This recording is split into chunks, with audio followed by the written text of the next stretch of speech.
Hi, everyone. Welcome to another episode of the Pretend Pros.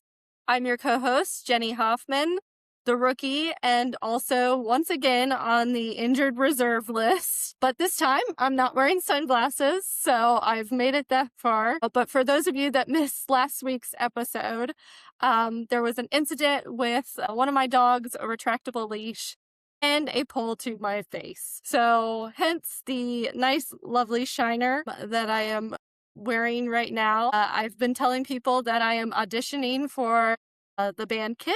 So that's what I'm going with right now. But Beth, you want to go ahead and take it away from there? Yes, I'm Beth Painter, the other co-host. I've officially designated myself the Indiana fan, rocking some Indiana merch again. For our audio listeners and my friend Matt in particular, I've got my brand new Indiana Script t-shirt on. I was in Bloomington recently, and as I said last week, apparently you can never have too much IU gear, so I've added to the collection. And we have a super fun guest with us today. So this is Gracie. Welcome to the pod, Gracie. Thank you. I'm excited to be here. Yeah, we're very excited to have you. So Gracie plays volleyball. So she graduated from Reedy High School in Frisco, Texas. And I actually know Gracie's boyfriend's mom. Cannot believe I'm old enough for that to be a sentence that's true. But Maria and I went to college together, and I met Gracie when I've been visiting her a few times. And so she graciously offered to join us. So as I said, she graduated from Reedy High School in Frisco, Texas during the 22-23 season. Was the setter of the year for the Texas District 95A as the starting setter for the team during their run to a state championship game. And then also played, I believe, club and travel volleyball, and is now starting her senior year pretty soon at the University of Montana, which makes her a Grizzly. And as a junior last season, led the Big Sky Conference with 9.89 assists per set and in-service aces with 0.43% per set, excuse me, and then had double-digit assists in every single match. So we'll talk a little bit about what all those stats mean. But I think probably the biggest honor was that you were awarded Big Sky All-Conference Second Team honors, which is fantastic. So congratulations. Thank you. Yeah. Welcome to the pod, as I said.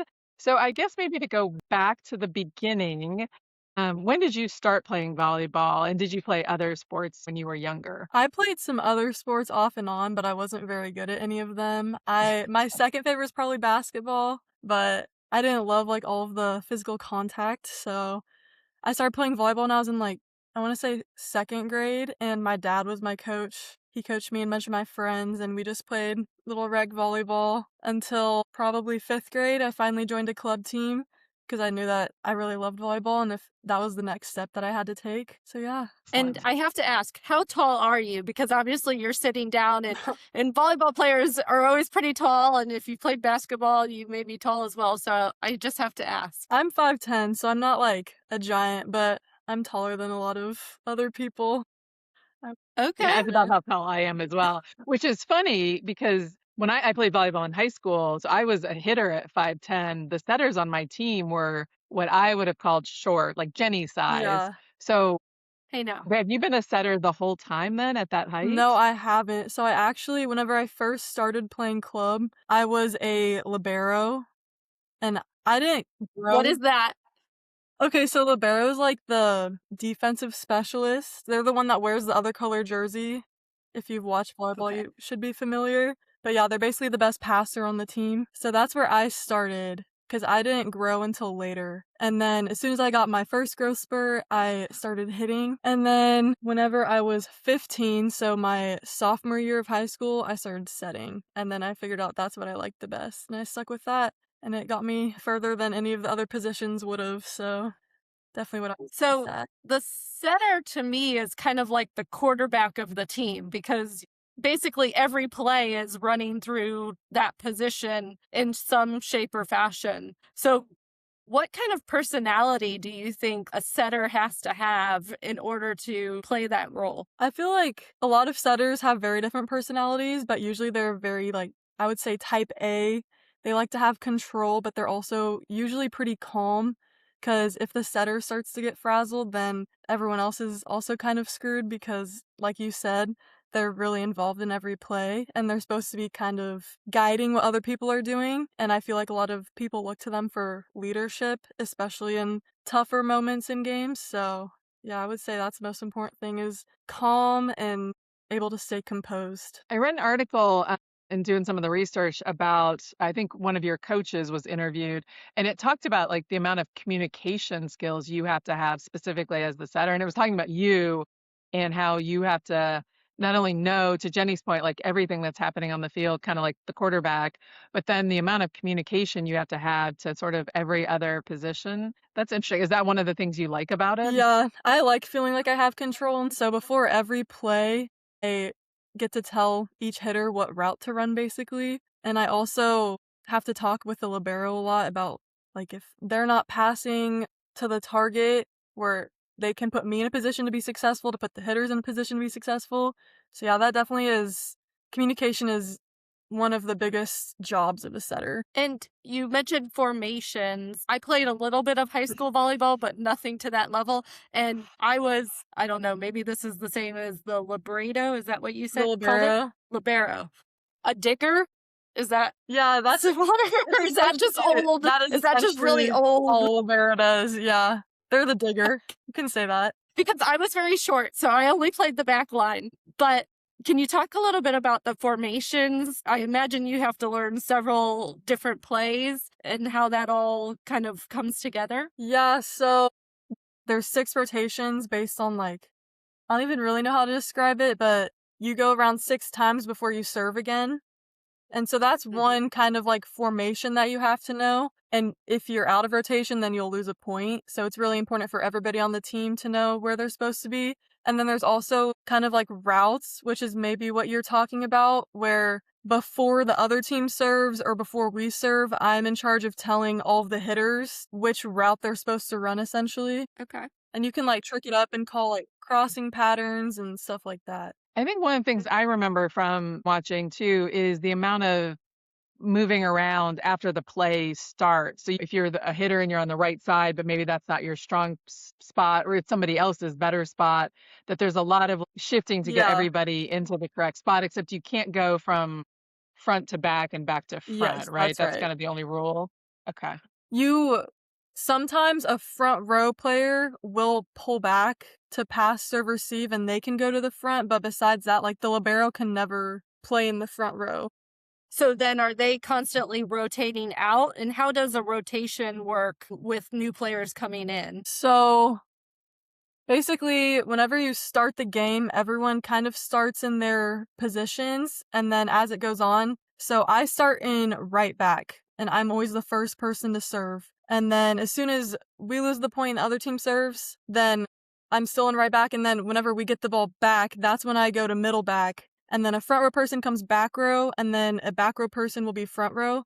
And a lot of times that's when the subs happen. So a front row player will come in for a back row player and vice versa. And if you're playing middle back, you're still working your way up to the net, Yes. I imagine. Yes. Yes. Yeah, so before the other team serves, I do what's called pushing up a player. So whoever's opposite me, so whoever's in middle front, I just have to stand behind them, and then a front row player will pull back. And then everyone just has to remember who's supposed to be next to somebody and who's supposed to be in front of somebody. So there's a lot of like small details, and you have to be one step in front of this person and to the right of this person. It's a lot more, it makes a lot more sense if you're looking at it. It's kind of hard to explain. If you're not like behind the player and in front of them before the play starts, is that some type of penalty that your Yes. team will incur? If the ref catches it, which a lot of times they won't catch it, but if they do, then your team will lose the point. The other team will get to serve again. I'm always amazed by the hitters that come out of the back row. Mhm. I mean, the amount of power you have to have. Yeah. There was, as I mentioned, I went to an IU game last year. So after Jenny and I saw a Nebraska game, I had remembered how much I love volleyball. And so when I went to see IU play football last year, I made sure to go on a weekend the IU volleyball team was playing. And there was specifically a player from Oregon who, I mean, just the power. It was amazing to watch it in person as opposed to just on television, because you could really just like feel it. Yeah. Like how far she was jumping from the back to hit it, and scored lots of aces. Fortunately for IU, there weren't a ton of players on their team that were as skilled as she was. She was definitely, I think, the best player. Yeah. And she's young, so she was not, I forget what year she is, but she's not done at school yet. So they will see her again for sure. But just that power is unbelievable. Does Montana have some players that can do that, that hit out of the back? Yeah, we have a few outsides that whenever they play back row, they have a pretty nasty back row attack. And it's just crazy. Yeah. They broad jump from behind the 10-foot line and land basically at the net. So that means they're jumping almost 10 feet. Like, it's pretty crazy. Wow. Yeah. Yeah, and just like the positioning and the power to like also hit the ball at the same Yeah. time and not hit it into the net, to hit it over. I don't know. To me, that's got to be one of the most athletic things that you can watch on a volleyball Yeah, court. for sure. And Yeah. that's really only become a big thing that teams do in the past few years. I don't know. I think some of the big teams started doing it, the really good teams that had the players that had the athletic ability to do it, and they realized it worked, and now everybody does it, and it scores a lot of Yeah. points. It's hard to defend. So, what teams are in the Big Sky Conference? So there's us, and then there's Montana State, who is our rival. We really do not like them. Okay. Are they up in Bozeman? Yes, they are. Okay. Yeah. Yeah, we really don't like them. And then there's Idaho, Idaho State, Northern Colorado, Northern Arizona, Sacramento State, Portland State, Washington State, and then we have 2 Utah schools that are joining this next year, and it's Utah Tech and Southern Utah. So it's a lot of just Pacific Northwest area schools. Okay. That's got to help at least a little bit with the travel, because we've Yeah. talked a lot with the Big Ten adding a bunch of West Coast schools. I mean, you've got everything Yeah. from Rutgers in New Jersey all the way out to like LA, which is just crazy. Yeah, I cannot imagine having to do that. Because I know it's even tough for us, and we're not going nearly as far as a lot of those teams have to. What made you decide on Montana? Well, throughout my recruiting process, I talked to a few different schools, and then Montana was the first visit that I went on. And as soon as I got there, and you like are in the mountains, and it's just the weather's so nice there most of the year. Not in the winter, but the rest of the year it's awesome. And I also loved the coaches. They were so awesome, and all of the girls were so welcoming that I kind of, as soon as I went on that visit, I knew that that's where I wanted to be. And that's been the best decision I've ever made. I love it there. Oh, I will give you that. The scenery is absolutely Mhm. beautiful in Montana, for sure. So, Yeah, it is. when did you decide playing in college was something both that you wanted to do and that you thought was a legitimate possibility? I have kind of always known that I wanted to do it. I don't think there's ever been a time where I remember questioning it. It's kind of always just been this like goal of mine. And I started to really realize that it was a possibility probably freshman year of high school, just based on the club teams that I was on and the level that I was playing at. I kind of just knew that it was a goal that I could achieve. Awesome. and going into your stats, you have some really awesome stats here. So you have double-digit assists in every single match as a junior. So that's like remarkable consistency. And how many games a year are you playing? Let's see. Last year, I want to say we played. This could be really off because it all kind of runs together, but maybe like 30 to 40, Okay. probably closer to 30. So are you tracking this during games and you're like, hey, I'm about to have double-digit assists here. How can I keep this going? Are you actually tracking that as you go from game Honestly, to game? not really. I like Yeah. didn't even know that that was a stat of mine until y'all read it out. Yeah, Well, I got it honestly, from your bio, so hopefully it's accurate. yeah. For me, I ran a 5-1 pretty much all season, which means that I set the whole time front row and back row. So getting double-digit assists is kind of an expectation, I would say. Okay. I did Google like what stat is most relevant to a setter, and the assist is what per the internet. Would you agree that that's the Yes. one? Yeah, because Okay. that's like Yeah. the setter's main job. The assists aren't really measured for any other position besides the setter. I guess I was curious about your schedule. So obviously, I think like both during in season and then off season when you're still in school, but then even like in the summer, which I'm guessing you're headed back to school pretty soon, right? Yes, in Yeah, 2 not much weeks. of a break. Yep. So how does that work? Obviously, being a student athlete, the student part and the athlete part, like when you're at school, what does your regular schedule look like? How much time are you training? How much time are you practicing games, at least during the season part of it? Yeah, during the season, the intensity is a lot higher than off season, I would say. We still train a lot in off season, but with traveling, it makes balancing everything a lot harder. But we practice 6 times a week during the season. We have Sundays off unless we're traveling. And during season, we only lift twice a week, which is nice because it gives our bodies time to rest and recover. But in preseason, which lasts right now, it lasts 4 weeks. Next year, it's going to last probably 6 weeks. We have a tournament every weekend where we play 2 to 3 games, and that's definitely the most taxing part of the season because college games are a lot, and sometimes you're playing a doubleheader, and so that's pretty tough on your body. But after preseason, we have 2 games a week, and in the Big Sky, the schedule, it's a Thursday, Saturday schedule. This year, there's 2 weeks where we also have Tuesday games in addition to that. So, yeah, and then with traveling, we're usually gone from Wednesday to either Saturday or Sunday, depending on how far we have to go. So we miss a lot of school, as you could imagine. But yeah, it's Are you traveling by plane or bus? the majority by plane. There's a few that we're able to take a bus to, but a lot of them are just too far. I know, like we talked about the Big Ten, where they're traveling further. I know when they go west, like they'll play at least 2 games. I Mhm. think they've done that for most of the schools. So when they at least can acclimate, stay there before they come back. Like when you play, say I'm trying to think where you said teams were, like teams that are nearby. Would you play two in a row that are nearby each other on the road, or is it like one road game and then one home game? Yeah, it's every weekend, it's either away or home. We don't really have any split weeks. We might have 2 this year where we have an away game and then a home game, or vice versa, but they try to keep it so that you're gone one weekend and then home the next, which is nice for us. How do you manage the school part of it then? Like trying to keep up and missing class and like what does that look like? It's definitely an adjustment, but as long as you're very communicative with your professors, most of them are very willing to work with athletes and understanding. And they also have a lot of resources for athletes where we can go to, like, they have a quiet place for us to study, and we can get tutors for pretty much any subjects we want.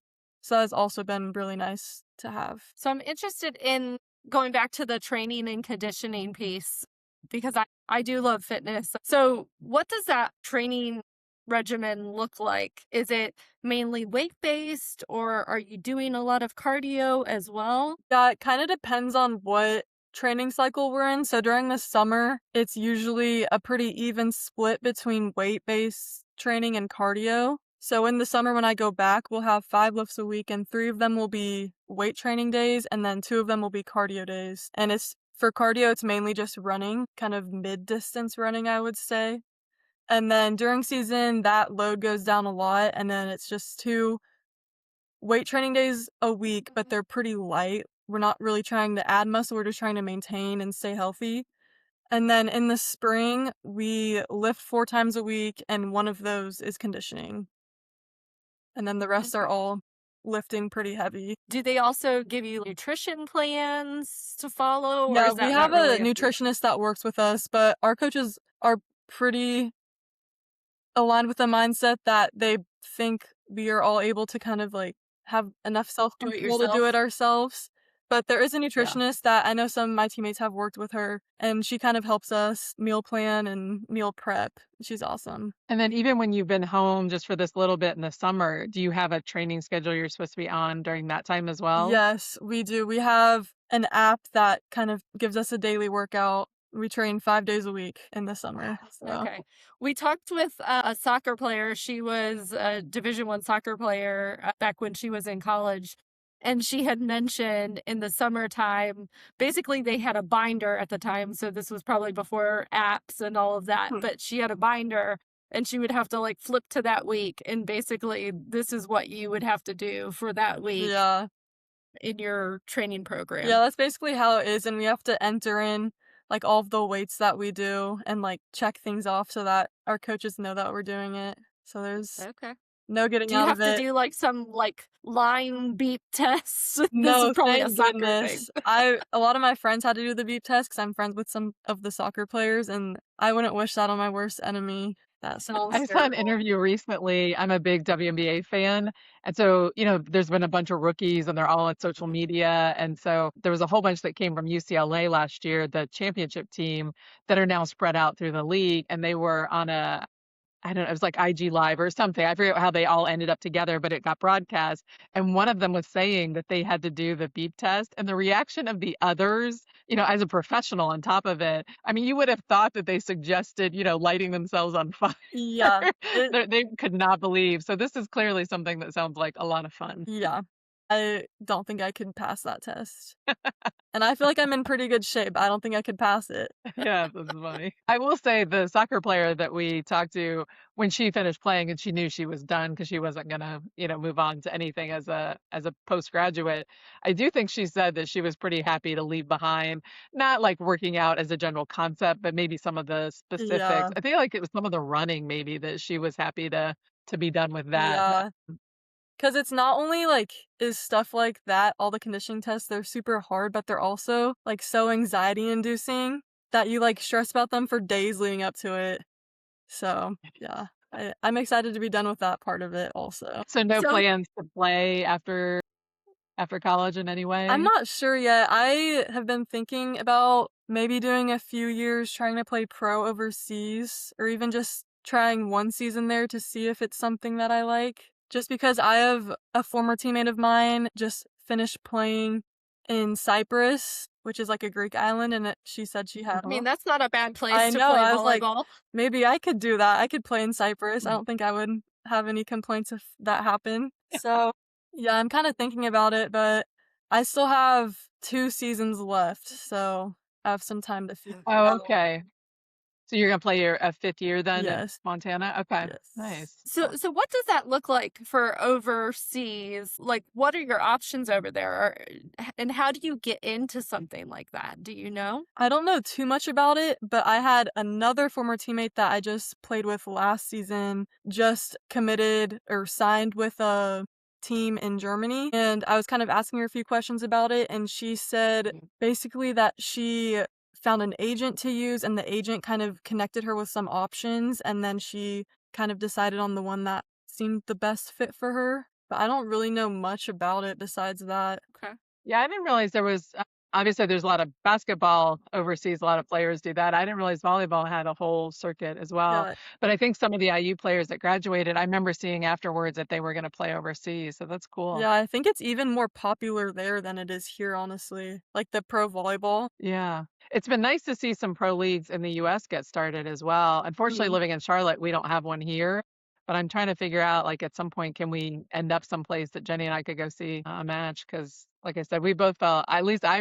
fell back in love with volleyball after that Nebraska trip. So, Yeah, there's a yeah. pro team here in Frisco, but unfortunately, their season is at the same time that I'm training in Montana in the spring, so I haven't been able to go to any of the games, but they look super fun. So can you explain like a match? How does the point system work for those folks at home that may not understand? Like they may play backyard volleyball, Yeah, but it's Or if they not the played same. back when we played, Jenny, it's changed. Because when Yeah. we went to that game, I had to do a lot of Googling because it didn't used to be rally scoring back then. So I was surprised that I was old enough that volleyball had totally changed while I wasn't watching. yeah, so now it's rally scoring. So anytime your team wins a point, you get a point. And then anytime the other team wins a rally, they get a point until one team gets to 25. And then you have to win by 2. So if it's tied 25-25, you'd have to win 27-25. Like you don't win when you get to 25 necessarily. You Okay. have to be 2 And points. it's no longer like you only win a point on your serve, which I No. believe is what it was when I played. Yeah. Yeah, same here. Yeah, Yeah. no, you get a point for everything now, even if the other team misses their serve. I think the difference is we didn't have to get to 25 though, because you scored less, Yeah, right? So I want to say it used to maybe it be was 15 back 15, then. Yeah. I believe. Yeah, And and in it's college it's best best of of 3. 5 sets. Oh, best of 5. Okay. And the 5th set But is in only high played school, to it's best of 15. 3. In high school, it's best of 5. Club is best of 3. club and travel ball. Okay. And then I think you said the fifth game, if you need a fifth game, it's only to 15, right? Yes, that's correct. Yeah. I've always And been impressed too by the volleyball fans in particular. So we've referenced that game that Jenny and I went to. So Jenny's on a quest to get to all 50 states before she turns 50. And I forget where Nebraska was in that path, but fortunately, it was not as cold as some of the other trips she's dragged me to. We went to Iowa in February. We could have picked a warmer time. We went and saw a basketball game for that one. But for the Nebraska trip, we went to go see the Nebraska volleyball team, who was number one in the country at the time. They had just beaten Wisconsin to secure the number one, and then Wisconsin was number two. And the fans there, but even I think in other places where Nebraska is kind of a unique situation, but even the IU fans that I went and saw, and even watching games on TV, the volleyball fans seem like they're a lot of fun. We said as soon as we walked in, within a couple minutes, I think we've joined the cult because there were over 9,000 people and they were all doing the exact same thing and we were uninformed. And so it was fairly entertaining to learn like all the things. I think when there's a block, they say roof, which it took us a while to figure out what was happening there. And then when we started, everybody stood up for the national anthem, which we were expecting. And then we went to sit down and no one else sat down. So then we stood back up and I thought, oh my gosh, if we have to stand up for this entire match, I am too old for this. But there you stand up until the home team scores a point. So there was like this whole ritual. Are the Montana fans fun? Yeah, they are fun, and we definitely have some very loyal fans that are at every single game, and some of them will drive to our away games. So it's a fun atmosphere, even at Montana. Volleyball fans are very loyal. Yeah. does your school have a men's volleyball team as well, or is that not a thing for Montana? No, we don't have one, but I know last year there were a group of guys that started a men's club volleyball team. I don't know where that went, but I think that's still around. But no official men's team, unfortunately. And I'm assuming there's a Grizzly mascot. Does he or she, I guess, show up to your matches as well? Yes, the mascot's name is Monty, and Monty is at every game. I don't think I look 'em can up. picture. Yeah, I can't picture what the grizzly looks like. I knew it was a grizzly, but I can't picture what the mascot is. Are we talking cute mascot, scary mascot, It's not creepy? scary. It's a pretty good one, I would say, as far as mascots Okay. go. Yeah. Excellent. So, what do you consider a bad turnover in volleyball? Oh, that's a good question. I feel like if somebody doubles it over the net, I feel like that's probably the worst one. Which a double is whenever it can be if you touch it twice, which isn't allowed, but also if someone tries to set it and it comes out spinning, you're not allowed to send a spinning ball over the net, if that makes sense. Oh, I didn't know that. Yeah, That's they just interesting. changed that rule. You used to not be able to double at all. So if a setter set the ball and it didn't come out clean, so if it didn't come out not spinning at all, then the other team would get a point. But that's not a thing anymore. Now it's only if you send it over the net, you can't double it. But some hitters like to try to use two hands to send it over, and then it never works. So that's probably my biggest pet peeve. They have to leave that job to you. Yeah, please. So, do you play any beach volleyball? Yes, a little bit. In the spring, a few years ago, started the tradition of we'll have 1 or 2 beach practices as a team. Because 2 of our assistant coaches are very into beach, and one of them actually played beach in college. So it's been interesting to learn the actual rules of beach from them, because I didn't know that much about beach. I knew the basics, obviously, but I didn't know all of the technical strategy. But because of them, I've really grown to love beach. I think it's very cool. So, do you think beach is harder than just Yes, normal it's hard court? definitely harder. It's a lot harder to move in the sand and jump in the sand, and there's so much court to cover for just 2 people. There's a lot of strategy between if you should block or pull off and when you should do what.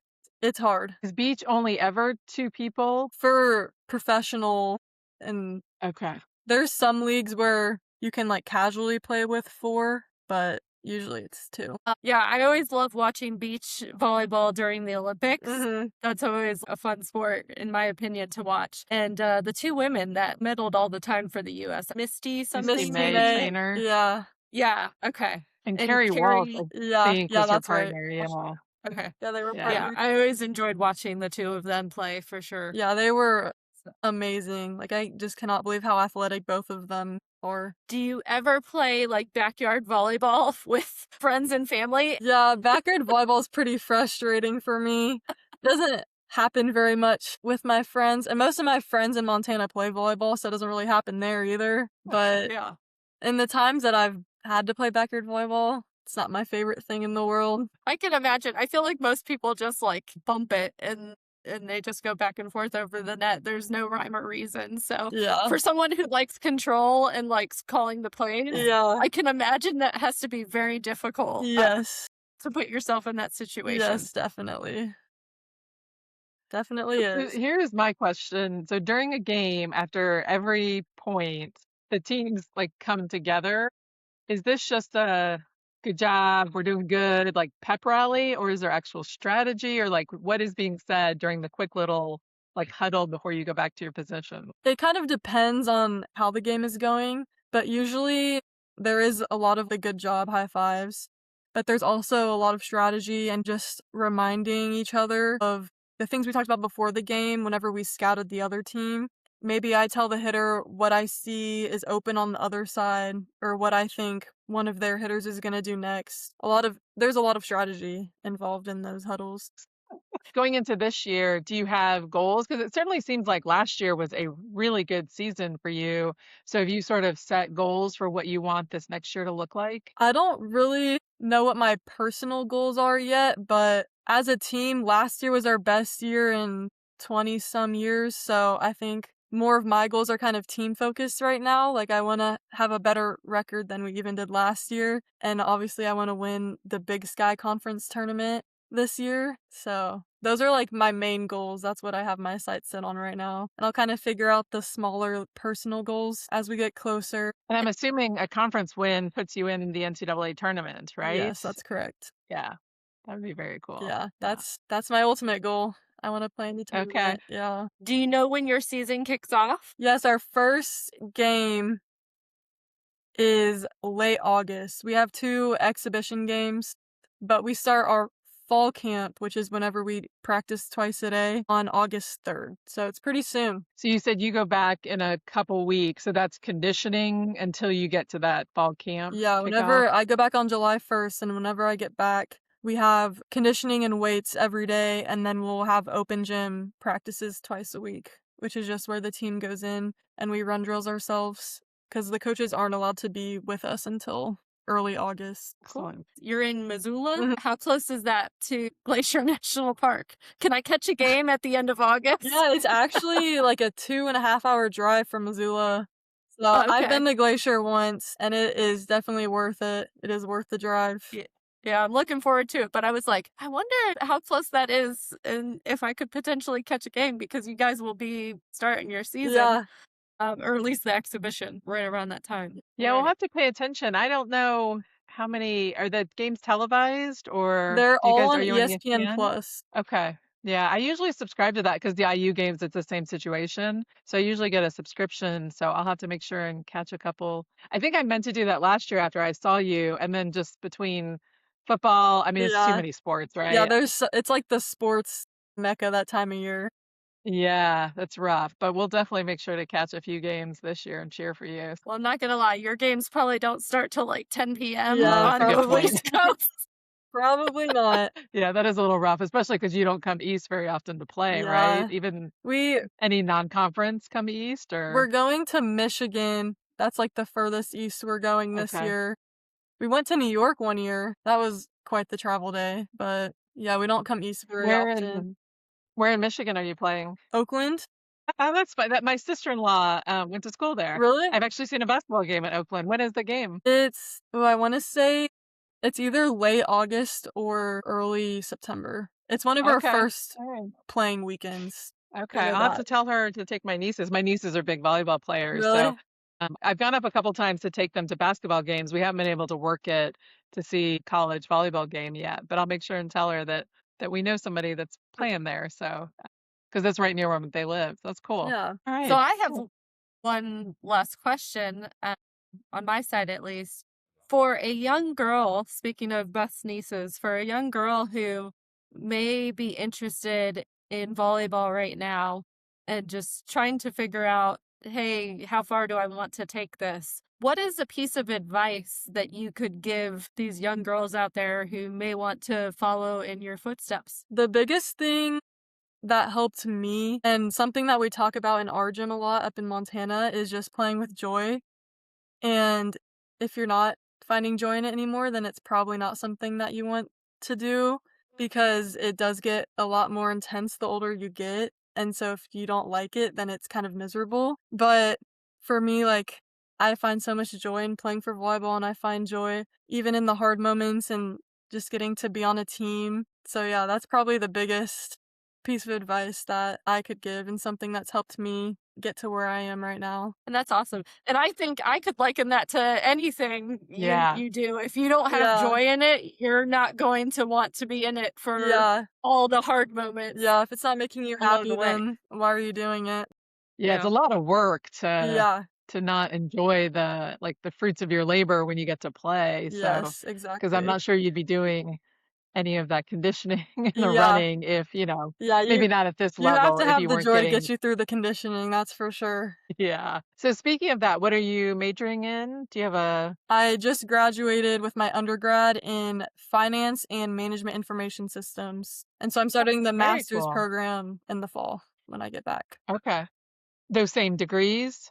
Yes, The, the MBA, okay. just like general MBA. Nice. Well, congratulations. Thank you. Yeah, Maria said the other day that you had graduated, and I guess I thought I misunderstood her because I knew you had at least one more year. I didn't realize you had two left. So Yeah, congratulations. That's thank impressive. you. With how hard it is to be a student athlete to have already graduated. Good job. Thank you. Yeah. So maybe playing professionally, and then after that, figure out how to be a grown up, I guess, right? Yeah. Yeah, I'm not looking forward to that day. Take as long as you can. That's what my until parents you just join the say, like, working stay world. in school and play as long as you want to, because you don't Yep. wanna be in the real world yet. Well, it's coming one way or another, so you might as well Yeah. take as long as you can till you get there because it's going to be there no matter what. Yeah. So, all right, Jenny, you have any other questions? I think we've covered it. Well, have an awesome season. We really appreciate you coming on. Good luck with the conditioning until you get to the Thank fun you. part of actually playing some games. Yeah. Yeah, I'm not looking forward to that part, but I am looking forward to the season, so it'll be worth Yeah. it. Well, that's good. Well, good luck on the next season, and I hope you break that record. Yes, thank you. Thank you all so much for having me. This was fun. Yeah.